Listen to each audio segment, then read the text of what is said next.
Hello, welcome to Scotty's Playtime. I'm Scotty. I want to just tell everybody thank you. Thank you for viewing my videos. Thank you for coming to my playtime. I also want to thank Allie and Randy for all their guest posts, allowing me to do my videos and sort some things out. Little note for my morning. This morning I had the wonderful task of going to my pain clinic where I got a shot in my left shoulder where they took a large round syringe, quite big, filled with quite a bit of fluid. I would say at least 5 cc's or more. I mean, it was huge. I mean, I take insulin and I know what units are, and my units are quite tiny compared to this thing. And because my left shoulder is almost useless now, it's so badly damaged, and the muscles are so torn. The joint is damaged, the cuff is damaged, the whole shoulder is useless. So she injected it. It removed a lot of the pain, and I can move it now. I might not have any more strength in it, but I can't even open twist off caps with it and that, because any kind of torque on it causes it doesn't have the strength and causes pain, such pain that my arm just goes useless. Anyway, so that was my morning fun. I hope yours was better. Now I want to do some more of these Sunday morning show observations, and I've got two sides of a whiteboard here, so I'm not going to be holding this to the 10-minute mark. Nope, my chair. I'm off center because I'm sitting on a cushion because my hips really ache. Anyway, I want to get to these before it's another Sunday and they're no longer relevant. All right, let's start. Okay, we had, and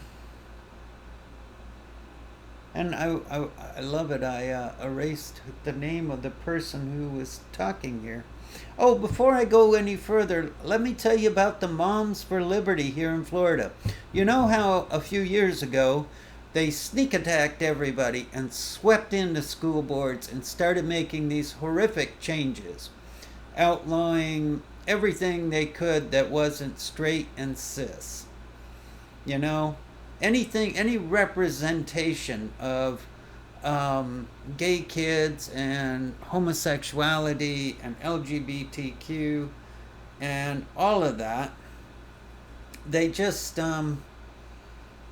they didn't want any safe spaces. They didn't want any anti-bullying programs. They were hot to trot in enforcing the good will of Christ on everybody.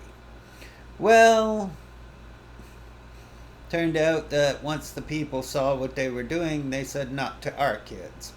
And they've lost their elections every time they come up. They lose them. Florida is returning to normal, and DeSantis had to admit that his law did not do what he wanted. He had to basically rescind all of the law. Now, all the law says is teachers can't instruct kids on how to have gay sex. They can't instruct them on how to do a sex change. They can still talk about trans issues, trans stuff. They can still talk about gay stuff. They can have gay books in the schools. They can have flag stickers and pride parades and all those things that they had to get rid of. Same-sex couples can have teachers can have their family pictures of their spouses on their desks, and they can let the students know they're married to another person of their gender, sex. And let me see what else. Oh yeah, anti-bullying programs are now back in the schools. or at least the ones that we're getting rid of the Moms for Liberty for. Okay, so I forgot who it is that said this. It was I think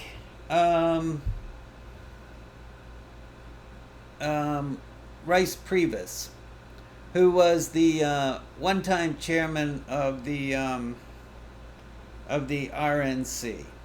And he lied about the economy. Oh, it was horrible and crashing and going down, and it was the worst economy ever. He lied about the border, totally open. Millions and millions of unchecked people have come into the country, and they're living in your neighborhood, and they're committing crimes everywhere.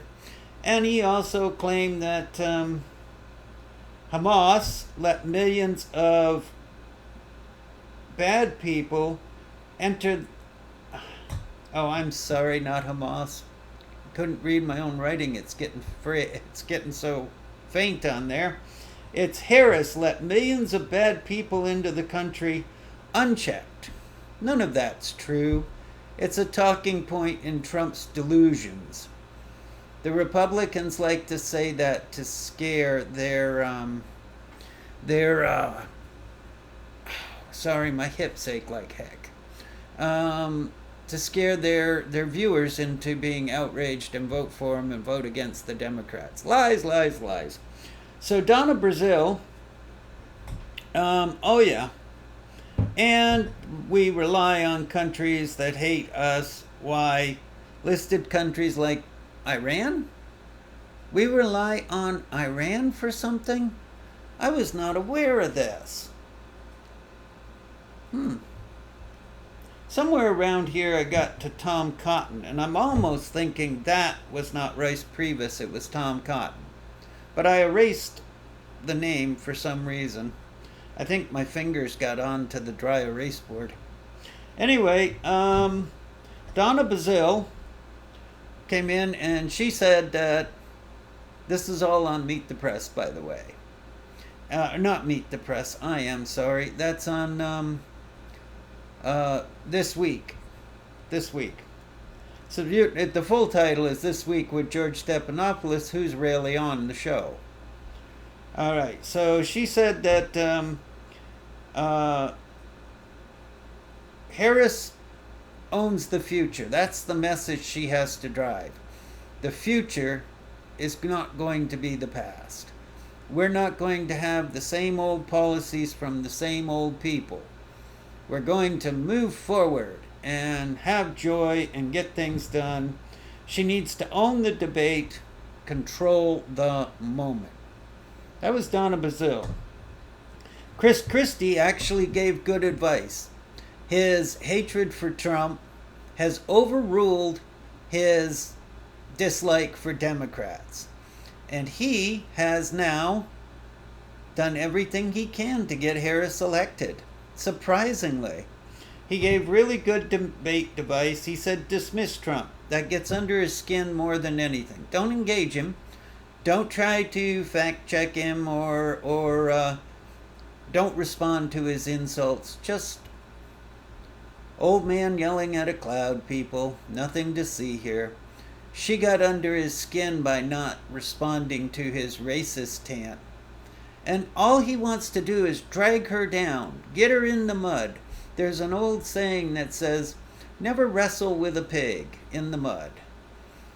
Because you're only going to get dirty and beat, and the pig's going to enjoy it. Okay. On Meet the Press with Christine Wilker. Now, I liked her. I really did. She was the only one of all three hosts to really push back hard. And it was on her show that the pushing back against the Republicans and their crazy ideas, she did. And she would correct them and it wouldn't matter. They'd just keep going on and on and on, repeating the same thing. And she'd say, well, for the record, that's not true. Oh, yes, it is. Yes, it is. You're incorrect. And she'd say, no, the facts are this. And they'd say, well, you're just wrong. Our way is the right way. We know. So anyway. All right. So J.D. Vance claims school shootings are just a fact of life. Get over it. You know what? We can regulate a woman's body. We can tell her that she has to be near death to have any kind of treatment. She doesn't own her body. She can't control her body. But we can't tell people they have to have reasonable controls on guns.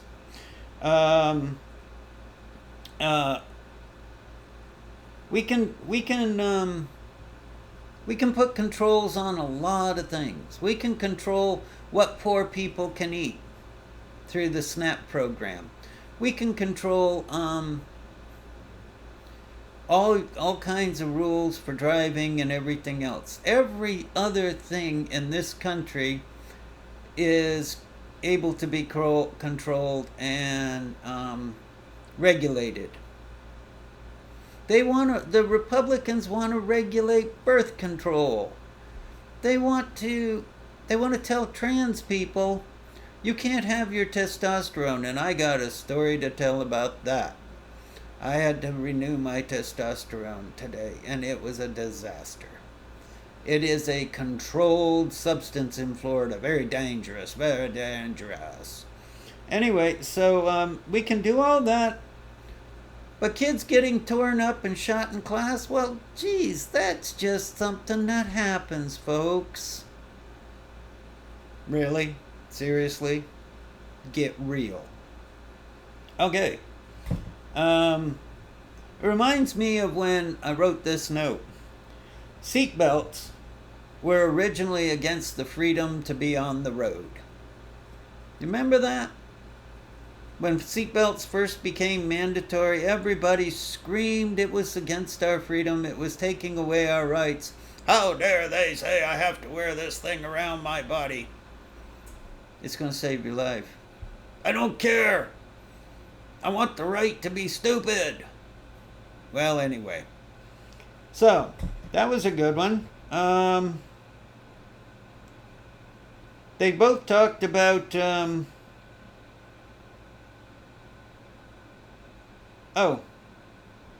Trump gave a really wild speech on the economy. And it was so out there and stupid. Where are all these people that hounded Biden? You're too old, you're incoherent, you can't talk well. Trump is 78. He can't put a sentence together that makes sense. I've heard babbling toddlers get more sense out of them, and make more sense when they're talking. Anyway, economists, Bloomberg put this out, a whole bunch of award-winning economists got together and they decided to look over the plans.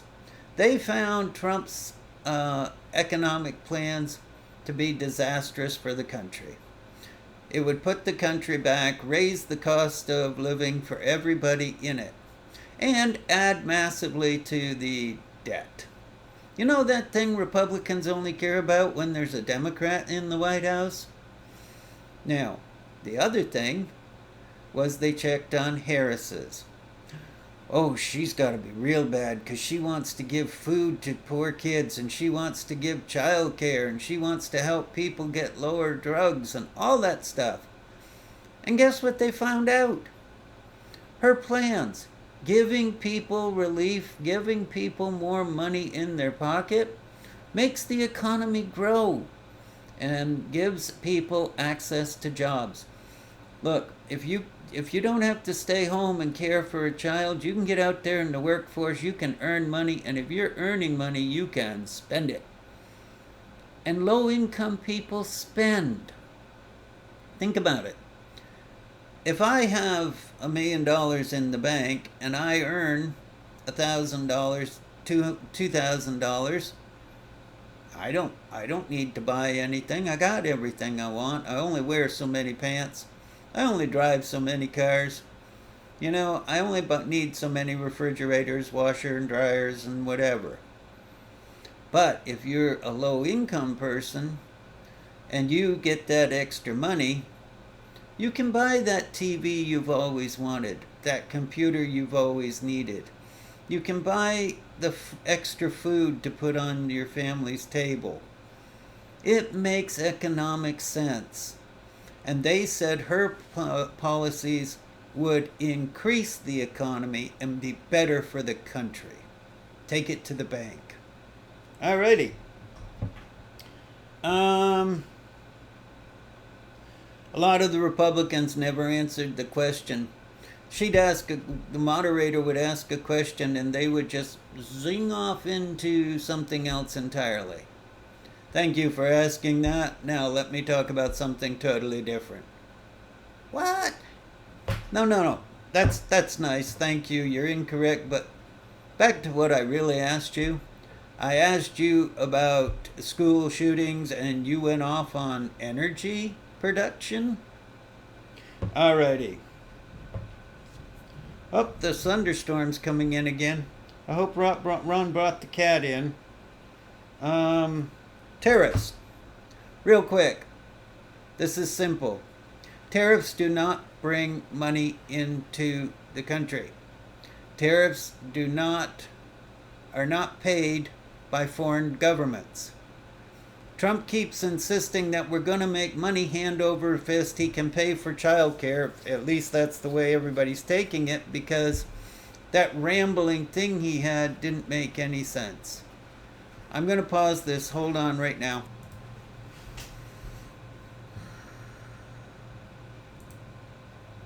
Sorry about that. I hit the button 3 times. I just had to run out. It's raining out there. I wanted to make sure the outside cat was okay, because he's outside. He's under our car. He doesn't want to come in. It's his body. So anyway, where was I? Tariffs. Okay, the tariffs are paid by the people buying the product. Well, actually, they're paid by the importer first. And then they're paid by the customer, because the importer doesn't want to take that cost onto himself. They hurt the economy. They cost the country billions of dollars. Remember when Trump tried to put tariffs on something? It was something with the Chinese who were buying a lot of soy products or whatever. And they retaliated by stopping buying soy from us. The U.S. government under Trump, because the election was coming and he didn't want to lose, he paid something like $6.4 billion to U.S. soy farmers to compensate them for their losses. Think about that. Oh my God. So, and when that happens, sales on a product tank. So the person importing them loses, the customers don't get it. How is that a win for the country? How is that a win to put money coming in?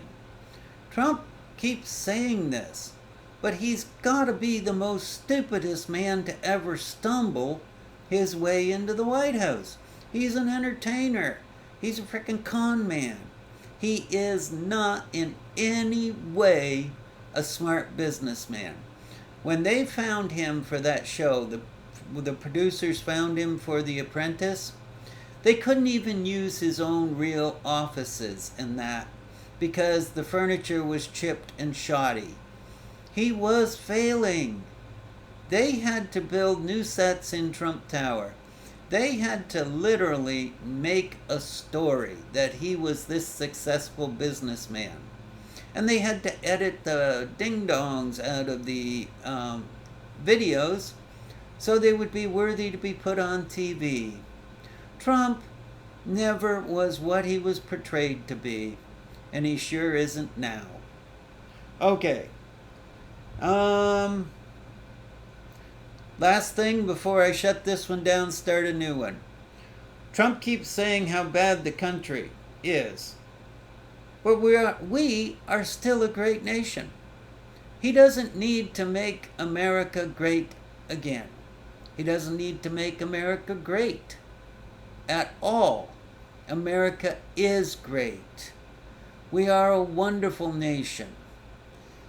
Every nation on earth stumbled due to COVID. We were the quickest to recover. Our economy was the quickest to snap back. Our government put the money into the people. And when you do that, again, an economy is the flow of money, the exchange of money at the base. And at the base, if people can't buy, nobody can sell. And if the people don't have the money, they can't buy. That's a simple way to describe an economy. Alrighty, this is 20 minutes. That's long enough. And I'm going to erase the ones I've already done. And I may do one more because I want to get these done up. It's already Tuesday. Thank you for coming to Scotty's Playtime. I'm Scotty. As always, best wishes to everybody and hugs to those who want